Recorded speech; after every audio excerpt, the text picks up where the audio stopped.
Apesar da extensão territorial, todos os brasileiros falam a mesma língua. Certo ou errado? Certo e errado. Falamos todos o mesmo idioma, sim, mas o português falado distancia-se cada vez mais do português escrito. E isto ficou evidente nas últimas semanas, quando a mídia impressa e falada descobriu e passou a desancar um livro editado pelo Ministério da Educação que constata esta dissociação. O debate é extremamente salutar e deveria tornar-se permanente, porque a própria mídia tenta usar a norma culta quando escreve, porém mostra-se indulgente e até relapsa ao usar os meios eletrônicos. Os portugueses falam o mesmíssimo idioma, mas a distância entre o falar e o escrever é quase inexistente, mesmo nas camadas populares. Isto não tem nada a ver com o poeta Camões e o padre Vieira, que também são cultuados por aqui. É que na escola ou no liceu português investe-se na correção do idioma, porque lá a gramática é vista como ferramenta para tornar a comunicação mais efetiva. Esta é a questão. Os livros não ferem apenas a concordância, fere a compreensão. A indignação da mídia com o livro Por uma Vida Melhor deveria estender-se ao seu próprio desempenho. Escrever bem é pensar bem, dizia Otto Lara Rezende, grande jornalista e escritor mineiro. Escrever bem ou falar bem é uma opção individual. Já pensar bem é um problema social. A decisão do MEC de não recolher livros didáticos com erros de português ganhou enorme espaço na mídia. A obra Por uma Vida Melhor, distribuída pelo Programa do Livro Didático e voltada para jovens e adultos, recebeu críticas até da Academia Brasileira de Letras. A grita foi geral, mas o Ministério defendeu a publicação, que ensina no capítulo Escrever é diferente de falar, as variantes das normas culta e popular do idioma. Esse debate dessa semana ele foi feito por um grupo de pessoas que a gente poderia colocar a legenda assim, não li e não gostei.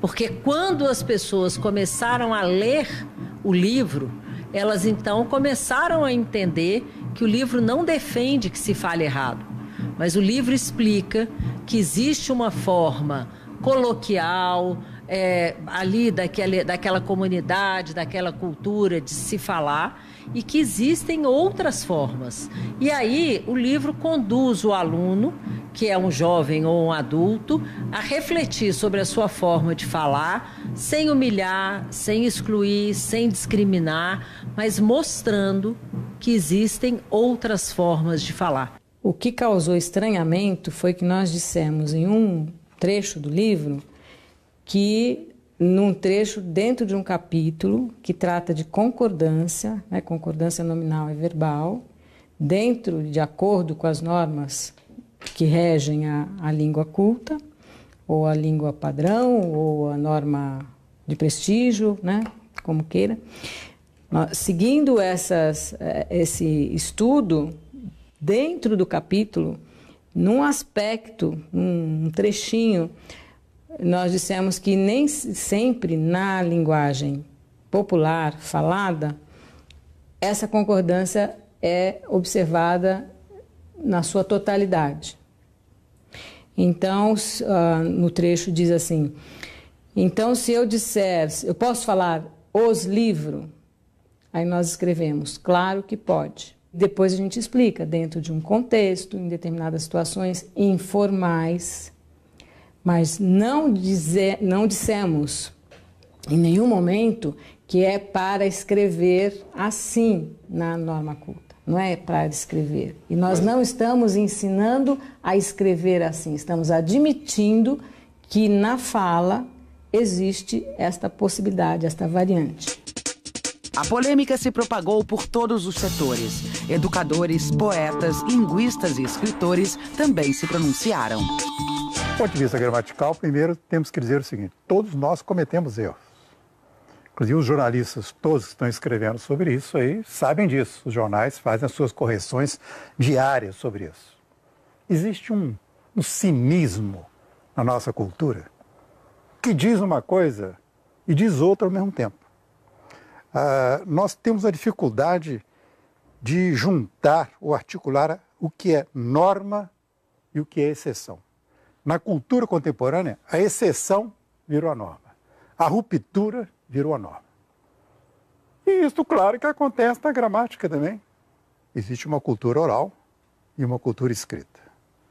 Em todas as culturas. Aqui, a separação é mais gritante. O que me parece é que esse livro está tratando disso, mostrando as duas vertentes. Agora, claro que qualquer professor, essa professora mesmo, pelas entrevistas que eu vi dela, ela diz que ela ensina a norma culta. Apenas está dizendo para os alunos que existe uma outra variante, que é oral.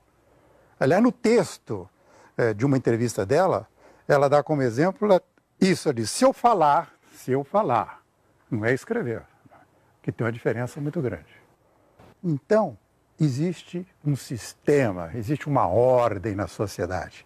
Todo esse papo de que não há ordem, não há limite, não há fronteiras, não há regras, é um papo da moderna contemporaneidade que deixa as pessoas confusas. O linguista estuda a língua como a língua funciona naquela região, naquele meio social, naquele momento histórico, etc. Já o professor de português, não. O professor de português estuda a língua na sua produção ou na sua norma culta.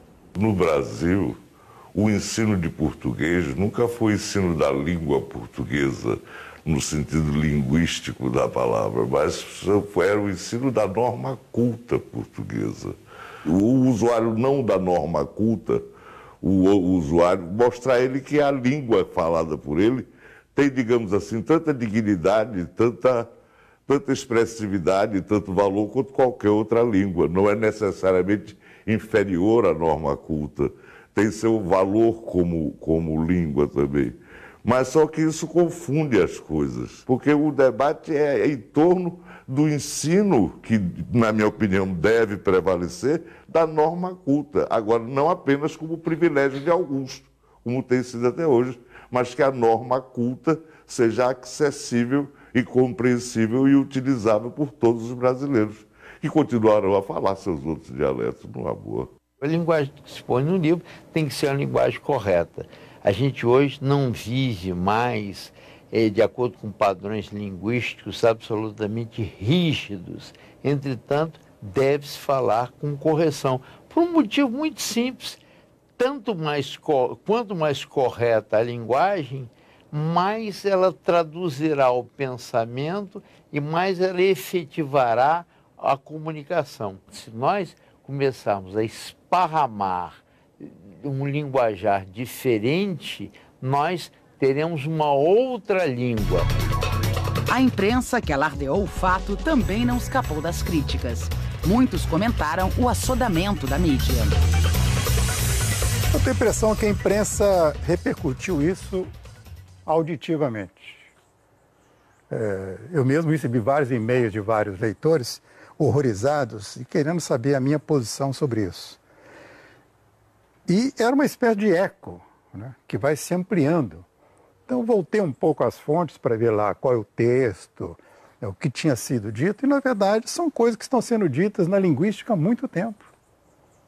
Qualquer professor de linguística ou de língua aponta na sala de aula que existem essas duas normas, uma norma culta e uma outra norma que é mais popular. A imprensa ficou apenas no momento em que ela faz a confusão entre o linguista e o professor de português. Apresentadas as frases "nós pega o peixe", que a professora declara linguisticamente correta, que é uma frase correta porque aparece num determinado momento, mas num livro didático aquilo soou como se fosse a lição permanente, em lugar de a imprensa ter mostrado que aquilo foi um momento, por sinal, a meu ver, um momento infeliz, na hora de escrever um capítulo muito bem escrito sobre língua padrão. posso afirmar que houve um desconhecimento, e aí acho que é um jornalismo mais frágil, porque eu só posso fazer um debate ou fazer um editorial de um jornal de TV, né? Eu assisti alguns, dizendo o Ministério quer que todos os brasileiros falem errado, né? Quando a gente sabe que aquele jornalista tão enfático não leu o livro, que não pregava o que ele estava dizendo, eu posso dizer como cidadã que é um jornalismo que não contribui para melhorar a informação das pessoas. Estão conosco hoje 3 especialistas em língua portuguesa. Aqui no Rio, os professores Dionísio da Silva e Sérgio Nogueira. Em Brasília, o também professor Marcos Banho. Dionísio da Silva, velho colaborador dos observatórios, não é? Romancista, professor, pró-reitor da Estácio de Sá, mas é também crítico da imprensa no site do Observatório da Imprensa. Eu queria que vocês começassem examinando o papel da imprensa, quer dizer, o Afonso Romano, que também é jornalista, um excelente jornalista, chamou a atenção para a repercussão, o ruído exagerado que a imprensa deu. Como é que você vê o papel da imprensa nesse episódio e nesse debate? Boa noite, Dines. Boa noite, pessoal do Observatório da Imprensa. Eu acho muito bonito que a imprensa tenha falado de livros e de autores e que nós estejamos hoje aqui falando de livros e de autores, porque a imprensa faz um ocultamento do autor brasileiro de todos os gêneros de um modo tal que chega um tempo que a gente diz, bom, de uns anos para cá não tem mais literatura, não tem mais ensaio, não tem mais livros, né? Nós sempre falamos disso no Observatório da Imprensa, desse ocultamento. Agora, neste caso, eu acho o seguinte, eu falo assim as coisas numa conversa clara, sou sempre para externar opinião e estou disposto à controvérsia. Eu entendo que presta um desserviço ao povo brasileiro quem usa o espaço da aula de língua portuguesa, que é tão pequeno, o nosso aluno fica tão pouco na escola, com essas, digamos, questões, não é que eu acho que não são interessantes, mas que são de uma disciplina que não é, a linguística não é ensinada no ensino médio. Nós temos que democratizar a norma culta. Eu gostei muito do que o escritor João Ubaldo Ribeiro disse, por motivos óbvios. Me identifico mais com ele porque sou mais jardineiro das palavras do que botânico, não é? Da língua portuguesa. Eu me identifico assim que nós temos que democratizar a norma culta, porque eu acho, sinto e percebo assim, às vezes até constato, que nós queremos, muitas vezes, fazer a inclusão sem esforço. Então nós temos que incluir o desincluído sem esforço.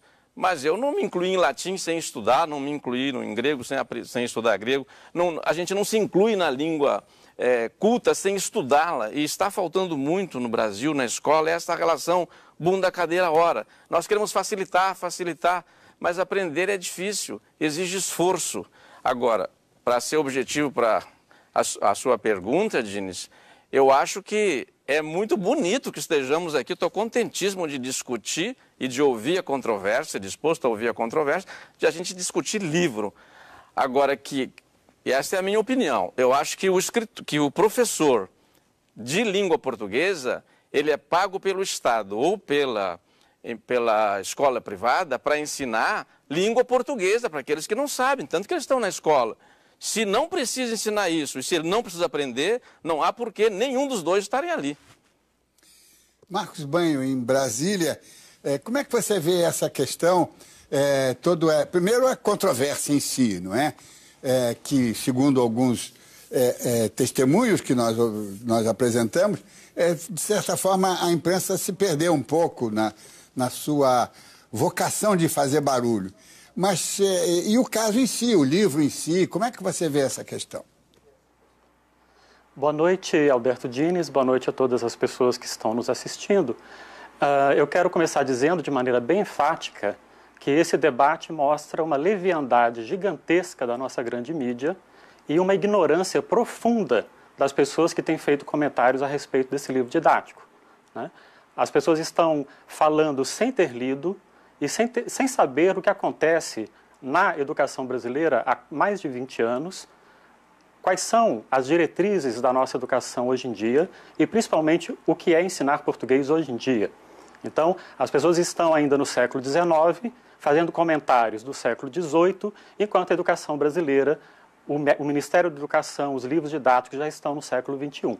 Então, há aí uma série de comentários sem nenhum fundamento, de pessoas que ouviram falar, e principalmente jornalistas conhecidos, a grande mídia, tem feito um escarcéu, né, assim como se tivesse descoberto a pólvora, quando para qualquer pessoa acostumada com o ensino, qualquer pessoa que esteja ensinando, que esteja se formando hoje em dia, sabe que o tratamento da variação linguística em sala de aula é a coisa mais corriqueira do mundo, né?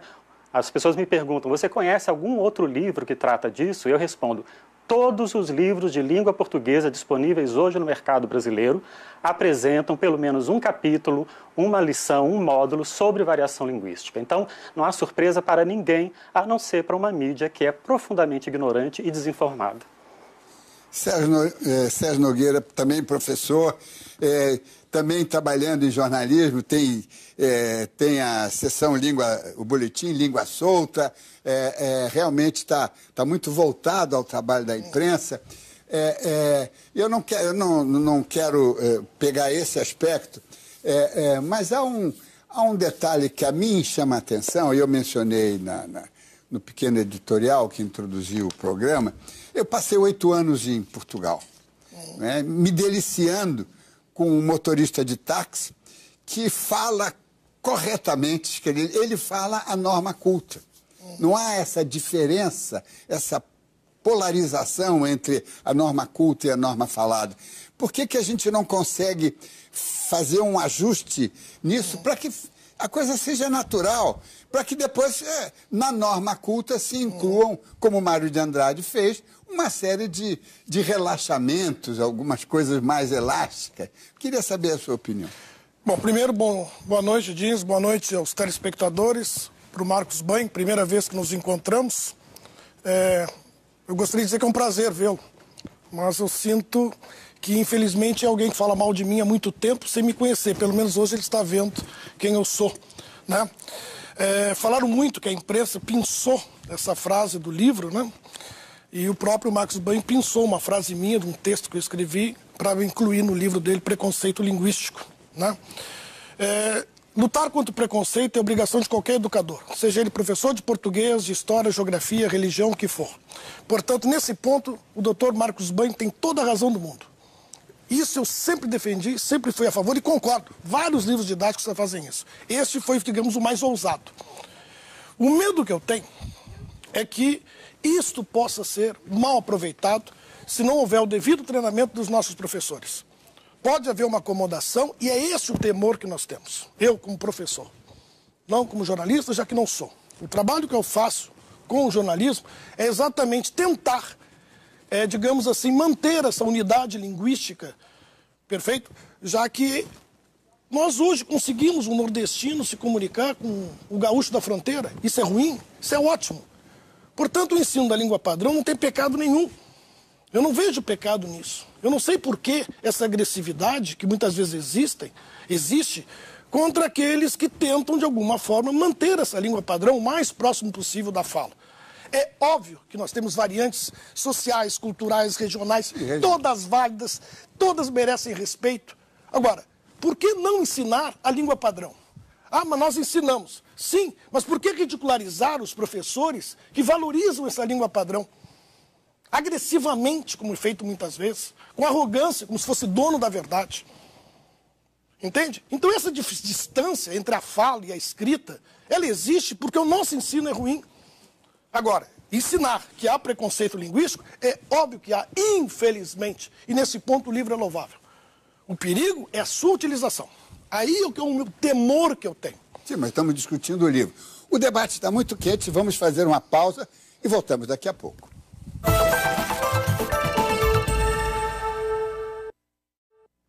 O Observatório da Imprensa está de volta no programa de hoje, a mídia e a língua portuguesa, falada e escrita.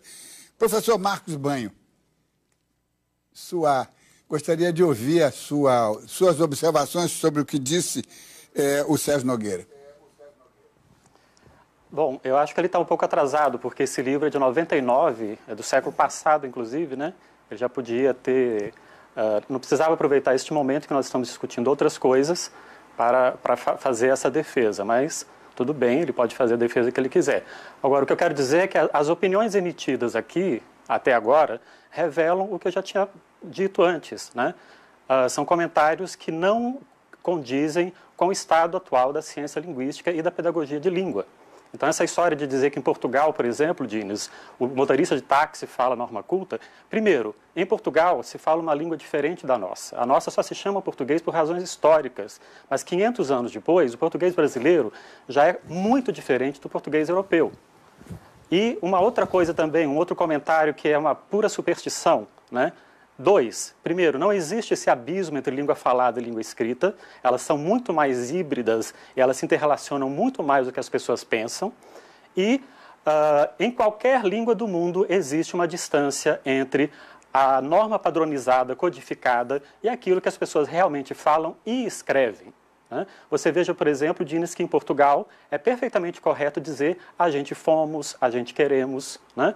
Existem milhares de horas gravadas de portugueses falando em que aparece essa construção, que no Brasil é tremendamente condenada. Né? Então nós temos que separar as coisas. O português brasileiro é uma coisa, né? Nós já estamos produzindo gramáticas excelentes da nossa língua, mostrando como é a nossa língua de verdade, inclusive a nossa língua culta, que as pessoas ainda acham que é aquele padrão com que essa de Queiroz escreveu no século XIX, não é nada disso. Né? Existe um português brasileiro culto contemporâneo que é muito diferente do que vem pregado nas gramáticas normativas. Né? Este é o verdadeiro abismo. Né? Existe uma língua brasileira, um português brasileiro culto contemporâneo e, no entanto, as gramáticas normativas ainda se prendem a uma língua literária muito ultrapassada, pré-modernista. Né? Então, o debate, para ter um mínimo de nível, ele tem que ter um mínimo de conhecimento de causa. E é isso que a gente não viu na mídia, as pessoas falando da boca para fora, sem ter lido o livro, sem saber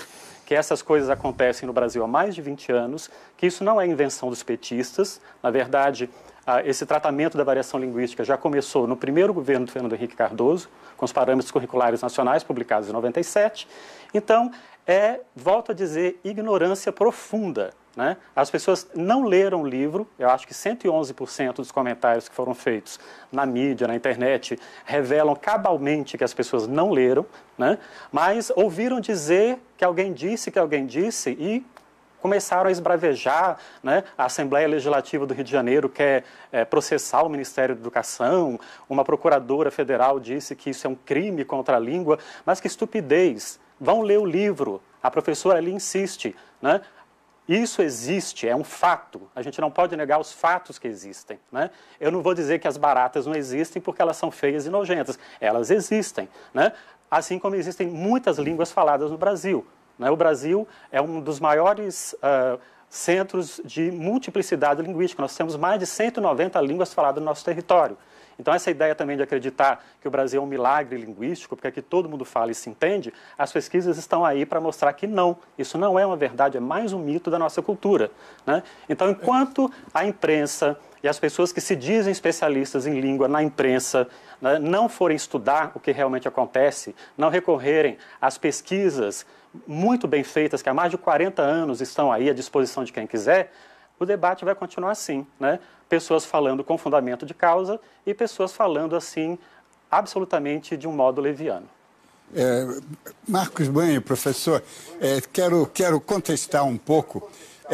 Primeiro, eu acho que não são duas línguas, tanto que o José Saramago, editado em português brasileiro, a sua primeira edição foi o Memorial do Convento, que foi traduzida para o brasileiro, foi um fracasso. E quando o livro foi lançado no seu português nativo, foi um sucesso estrondoso, maior do que em Portugal. Eu discordo, e aí eu não sou especialista, aliás, não sou especialista em nada, sou apenas um jornalista sintonizado com os problemas do meu tempo. Agora, em Portugal, o que me chama a atenção é essa convergência entre a norma culta deles e a norma falada deles, que é muito...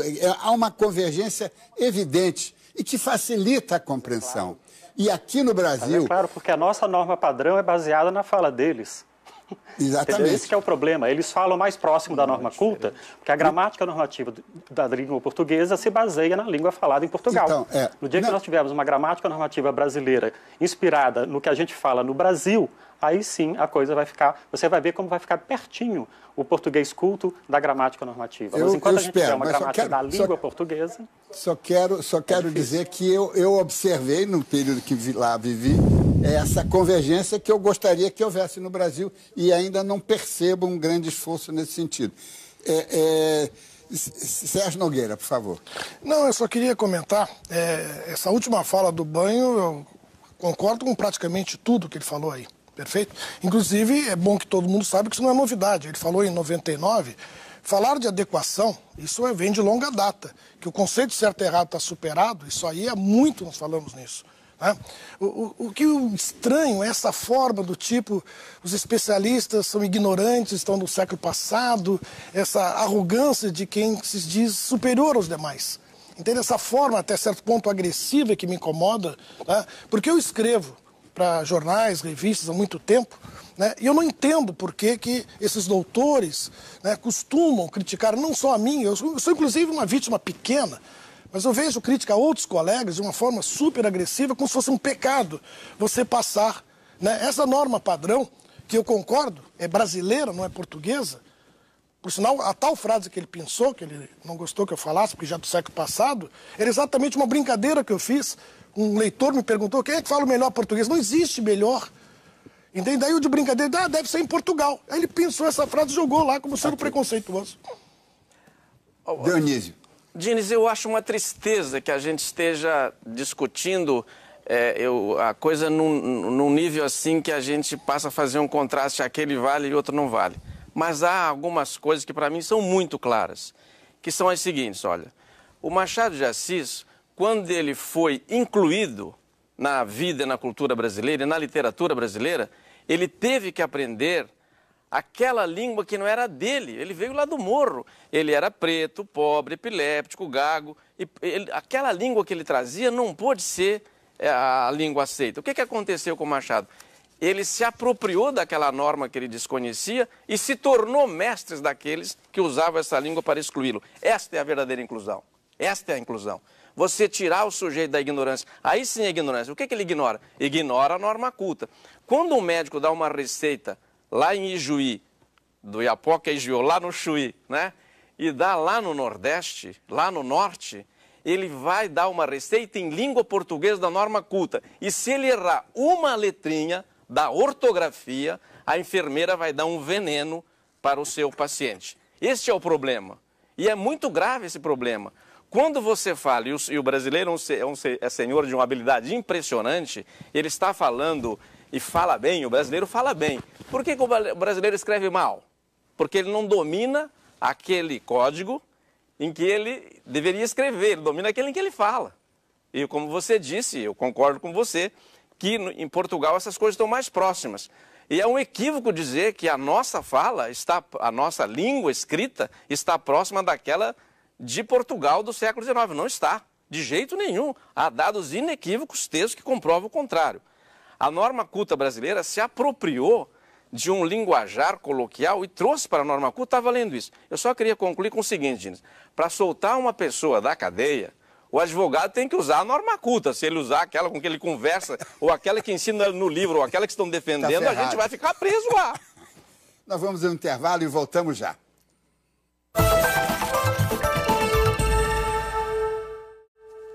Estamos de volta no Observatório da Imprensa de hoje, o debate na mídia sobre a polêmica gerada pelo livro de português adotado pelo MEC, que discute as normas cultas e populares da nossa língua.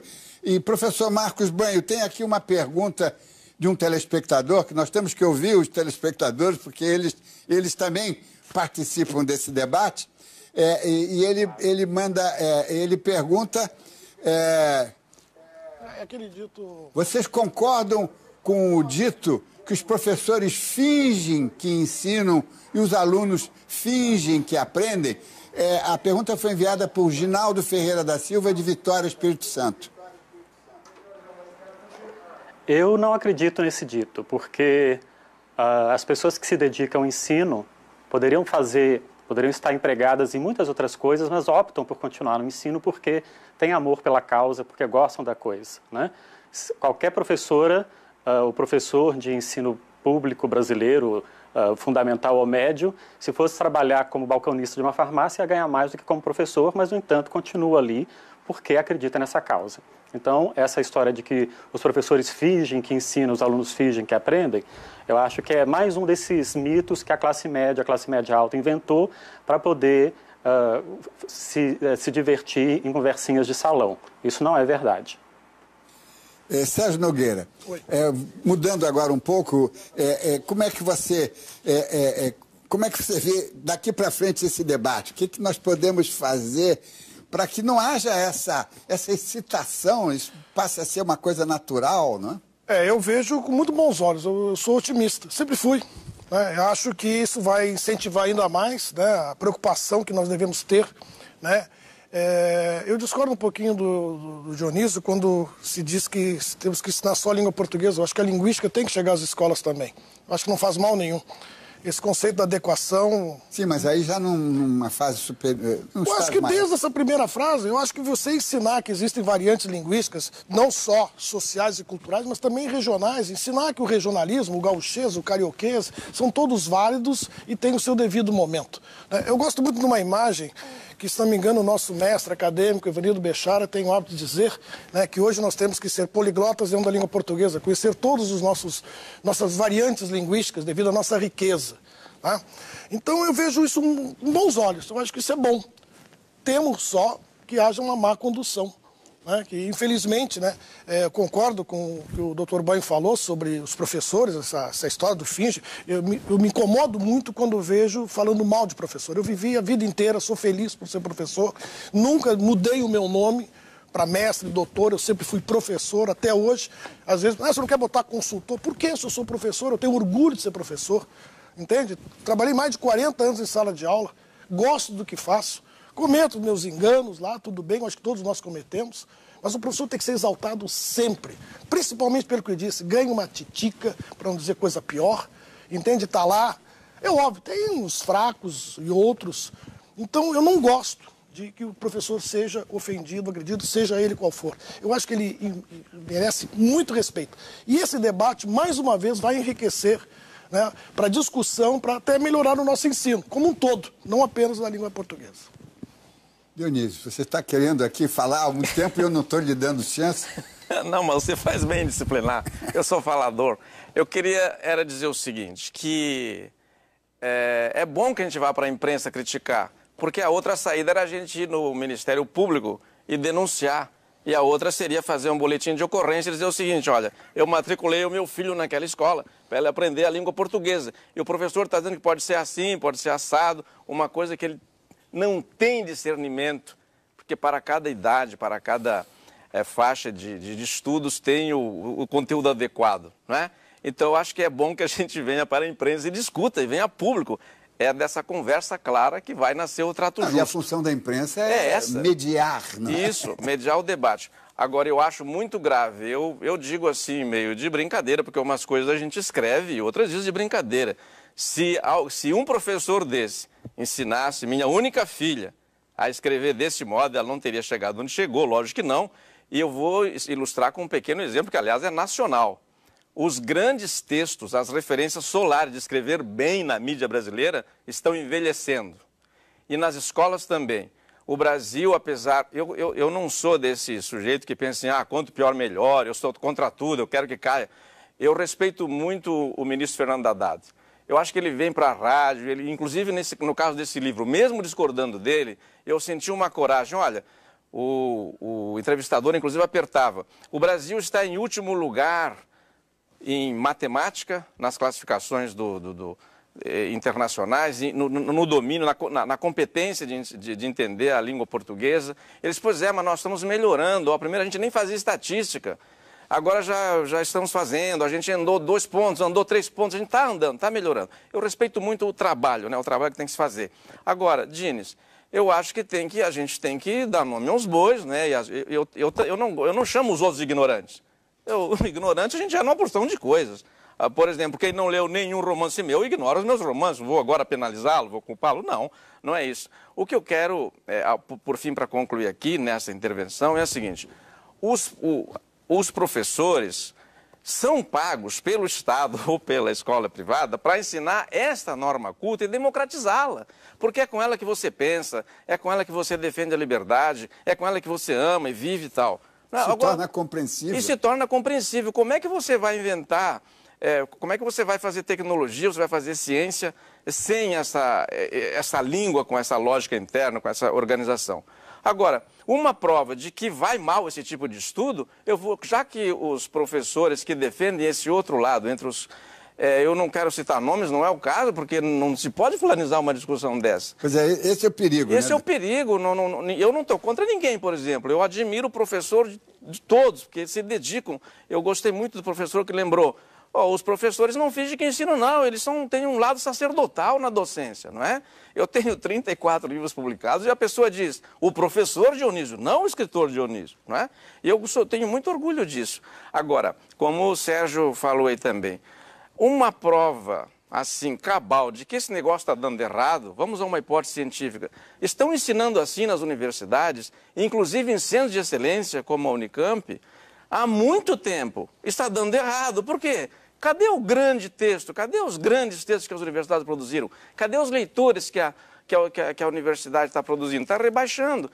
Concluo de vez, essas pessoas que estão aparecendo mais como defensores da linguística não são os linguistas que eu respeito.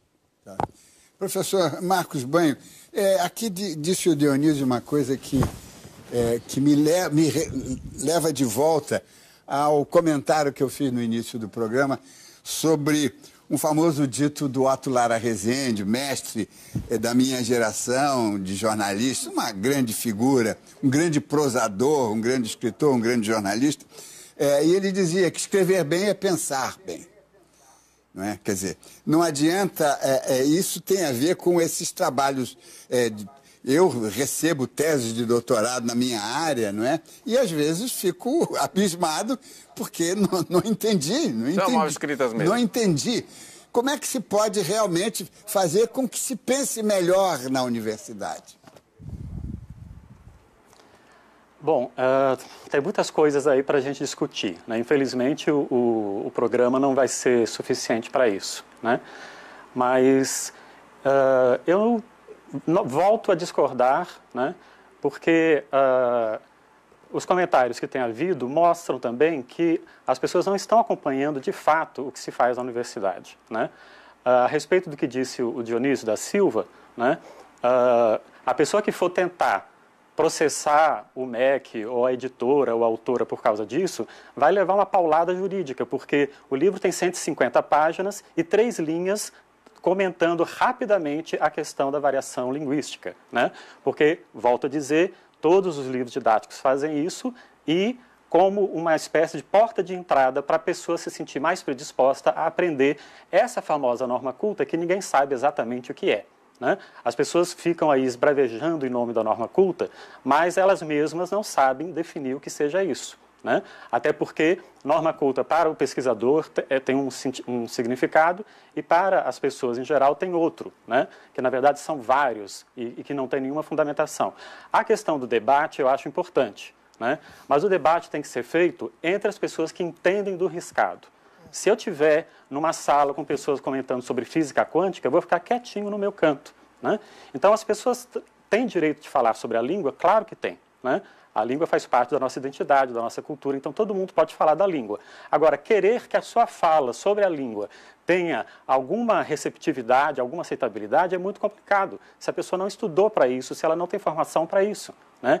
Então, por exemplo, entre os 40 membros da Academia Brasileira de Letras e os 4.000 membros da Associação Brasileira de Linguística, eu, por alguma razão, prefiro ficar com os 4.000 membros da Associação Brasileira de Linguística, que já emitiu uma nota falando que esse debate está muito mal conduzido porque a mídia não tem noção nenhuma do que acontece, de fato, na ciência linguística moderna, né? E também quero aproveitar para dizer ao professor Dionísio que ninguém está ensinando linguística na escola. Se ele acha isso, é porque ele realmente está por fora do que está acontecendo no ensino de língua hoje no Brasil. Marcos Banho, eu vou interromper porque tem uma pergunta de um telespectador que eu acho importante, que torna mais atual o debate, é sobre a internet. E eu dirijo essa pergunta da Luísa Pinho, de Natal, do Rio Grande do Norte, para Sérgio Nogueira. A internet está empobrecendo nossa língua? Toda novidade só enriquece. Até o internetês. O internetês tem o seu momento, como tem as variantes linguísticas. Cabe aos professores, com devido conhecimento, sensibilidade e educação, passar isso para os seus alunos. Ou seja, que ao momento do internetês, ao momento da abreviação, ao momento que se aceita, inclusive, o desvio da norma, e há momentos em que ele vai ter que botar gravata, não vai poder ficar de bermuda e chinelinho o resto da vida. Bechara nos diz isso, apesar de ele não gostar muito dos acadêmicos, entendeu? Mas eu o respeito muito, exatamente por tudo que ele sabe. Ele diz isso, que a adequação da linguagem, Bechara já nos ensina isso há muito tempo, embora ele seja dos normativos antigos o mais atualizado. Mas, Dionísio, apesar disso, de novo, José Saramago, pouco antes de morrer, referindo-se ao Twitter, disse que depois do Twitter, o grunhido. Ia para a caverna, né? Olha, Dionísio, o professor Marcos Magno me citou, eu queria dizer prazer em conhecê-lo, porque eu acho Marcos Banho. Eu disse o quê? Magno. Ah, uma letrinha aí, não é Magno, ficou quase melhor. Me perdoe, então, Marcos Magno. Mas ele também me chamou de Dionísio, eu sou Dionísio, ele errou também uma letrinha, não tem problema nenhum. O que eu queria dizer é o seguinte, olha, nessa história, Diniz, o internetês empobrece sim a língua portuguesa quando ele vem para a escola no lugar da outra, como está ocorrendo. Está empobrecendo muito, certamente. Agora, é evidente que você dá um torpedo no celular e você vai usar o internetês, vai usar aquilo lá. Do caso, o que eu lamento no ensino da língua portuguesa, e para rebater em nome do factual, eu sou professor desde que tenho 17 anos, né, tá? 17 anos, e eu vi em universidades públicas e privadas as pessoas abandonarem a aula de língua portuguesa, onde estavam dando não linguística, esse tipo de linguística, porque a linguística séria é outra coisa. E lá assisti às minhas aulas do Sermão da Sexagésima, do Saramago, dos Sonetos do Camões, porque também com ele se aprende melhor a língua portuguesa do que com esse tipo de recurso. Então, a hipótese é, de novo, como é que você ensina a língua portuguesa? E certamente tem lugar o saber da linguística, mas, como disse o professor Marcos Magno, e eu acho que estou de acordo com ele nisso, esses debates são muito rápidos e as questões são muito complexas. Vamos fazer um outro. Chegamos ao final do programa e quero agradecer a presença dos professores Dionísio da Silva, Sérgio Nogueira e Marcos Banho. E lembre-se, acompanhando o Observatório da Imprensa pela internet, pela TV ou pelo rádio, você nunca mais vai ler jornal do mesmo jeito. Boa noite.